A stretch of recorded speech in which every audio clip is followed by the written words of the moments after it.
watching the Mystical Green Beanie.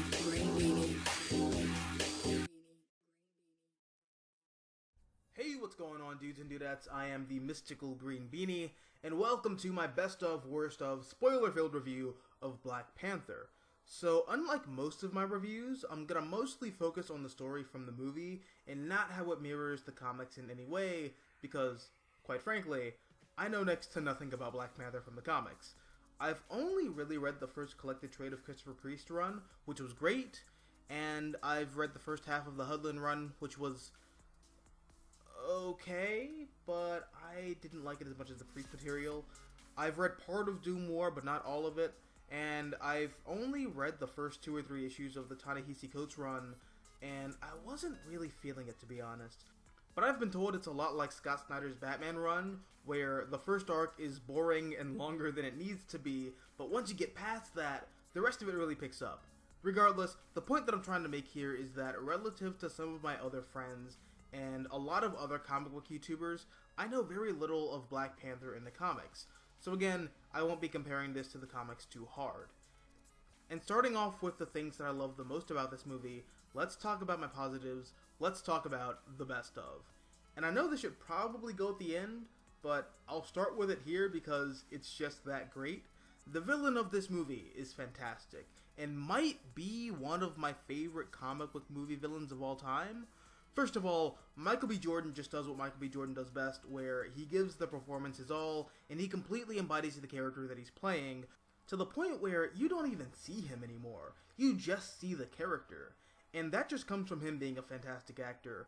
Also, Eric Killmonger is a fascinating character with a really interesting and very real philosophy. And I don't want to get too political here, but that's going to be pretty hard when talking about this character and this movie as a whole. But Killmonger is one of those dudes who wants to start a race war between black people in the Western world and anyone who opposes them. And when the dust settles, he's going to have Wakanda conquer the rest of the world, with black people being the dominant ruling race, for revenge for what white people did to black people during the Atlantic slave trade, Jim Crow, and even some current matters that have caused racial tension in America. And again, I don't want to get too real here, but I know some people who have this exact mindset in real life, so that was visceral. Finally, I love how Killmonger is literally just a Black Panther. Think about it. He's from Oakland, where the Black Panther Party was established, and he's a black nationalist who wants his people to fight back against white oppression, much like the Black Panthers. And I think it's really cool and interesting how T'Challa has to fight an actual Western Black Panther. I also love the rest of the cast. Everybody in the film plays their role flawlessly. Chadwick Boseman is still fantastic as T'Challa. Lupita Nyong'o was great as Nakia. Andy Serkis was hilarious as Claw. Honestly, I couldn't find a poor performance in this film. I loved everybody. And again, I don't know if these characters are all portrayed 100% accurately to their comic book counterparts, but I do know that T'Challa feels a bit different, and I'll talk about him in a second. But I loved this version of T'Challa, and Chadwick Boseman continues to do stellar work with this character, and I absolutely love him. Now, I do know for a fact that Shuri feels very different. First off, she's actually likable, and she's a problem solver, as opposed to the comics that I've read where she just creates more problems than she actually solves. She's written as a likable character in this movie, and I thought she was wonderfully acted by Letitia Wright. And while I think it's easy to praise these actors, I gotta give a lot of credit to Ryan Coogler, who is a true actor's director. And while I haven't seen Creed, I hear it has a lot of great performances in it, and the same goes for Fruitvale Station, which I have seen, and it's great, and I can say the exact same thing there as well, and I'm glad that Black Panther continues that trend in Coogler's career. Now, as I mentioned earlier, I'm not sure if Chadwick Boseman's Black Panther is 100% accurate to the character in the comics. He seems to be written differently writer to writer from my limited experience, but based off this movie, I loved this version of Black Panther. Because again, based off my limited experience with the character in the comics, Black Panther is mostly depicted as an arrogant Mary Sue. He's literally just Batman from Batman the Animated Series, but black, and the leader of a nation. And I have no interest in that at all. And that's not to say that Mary Sue characters are inherently bad, but they only work in a context where that's the joke. like Saitama from One Punch Man, or Squirrel Girl, or The Punisher. But for characters like Ray, or Bruce Timm's Batman, it just doesn't work.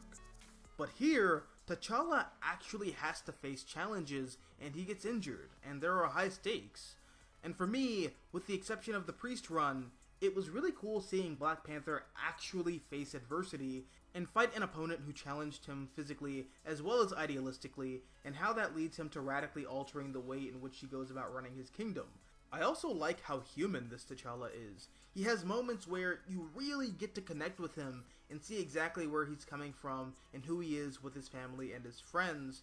And that was something that I was concerned about going into this movie, but was glad that it turned out to be something that I didn't have to worry about at all. Something else that really resonated with me were its themes of generational curses and the sins of the father, and the perspective of race and culture affecting people from different regions and social statuses differently.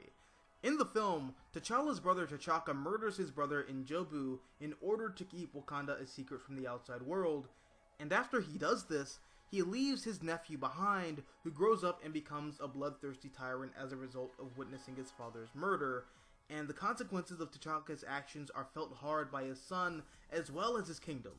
And I love how there's no definitive good guy in this scenario. N'Jobu did have noble intentions, but he also put Wakanda in jeopardy for the sake of his own revolution. And while I understand T'Chaka's motivations in wanting to keep his people safe, he also murdered a child's father and left them in a squalor while he went off to go back to his ivory tower. And finally, I want to talk about the music because both the score by Ludwig Göransson and the soundtrack by Kendrick Lamar are fantastic. It really gives Wakanda, which is presented as this technological marvel, a sense of fantasy, because it's often spoken of as a wonderland by people who either know the truth about it but haven't seen it, or have only seen it in glimpses. And the soundtrack by Kendrick is great. I have nothing really to add to that because I've been hyping him up since To Pimp a Butterfly, and I'm just glad that he's the next big thing now. But those are my positives, but now let's get into my negatives. Let's talk about the stuff that I didn't like so much. Let's talk about the worst of. And something that I wasn't a huge fan of was how W'Kabi was portrayed as one of T'Challa's closest friends, and turns on him instantly. Like, hold up. What? Because in the film, W'Kabi's father was murdered by Claw, and then T'Challa promises him that he's going to bring Claw to justice, but he's put in a situation where he can't, because in doing so, he'd make Wakanda look bad. So he doesn't want to brutalize and murder Claw because he doesn't want to bring shame to his country. But when Killmonger, this random dude that nobody's ever seen before, murders Claw and brings him to W'Kabi, W'Kabi betrays and is instrumental in overthrowing his best friend. Now, to be fair, there's around 2 hours of this movie that are on the cutting room floor, so maybe they explain W'Kabi's motivations there, but in the actual cut of the film, he's an asshole who I think the narrative wants me to sympathize with, but don't, because who the hell would do that?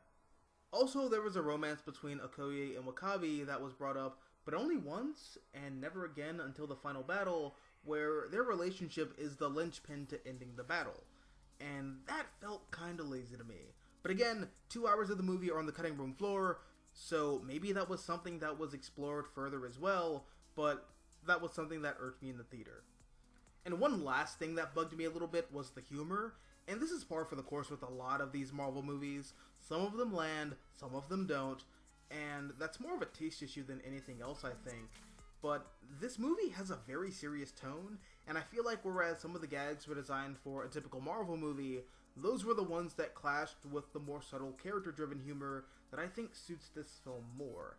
And I found myself laughing more at the jokes about the Dora Milaje hating wigs because they're viewed as an impracticality in battle, more so than Nakia's car falling apart and her seat sliding down the road like in a cartoon. But the typical Marvel gags are few and far between, which was very appreciated, but they were noticeable when they were there. And in the end, I really liked this movie. As I said on Twitter, it only had to do one thing, and that was make me care about Black Panther. And it did. Therefore, it's done its job as a comic book movie, and it did it very, very well. But what about you? What are your thoughts on the movie? Did you like it? Did you not like it? Do you like Black Panther as a character in the comics? Do you think he's boring? Or do you have any recommendations for people who want to get into Black Panther in the comics?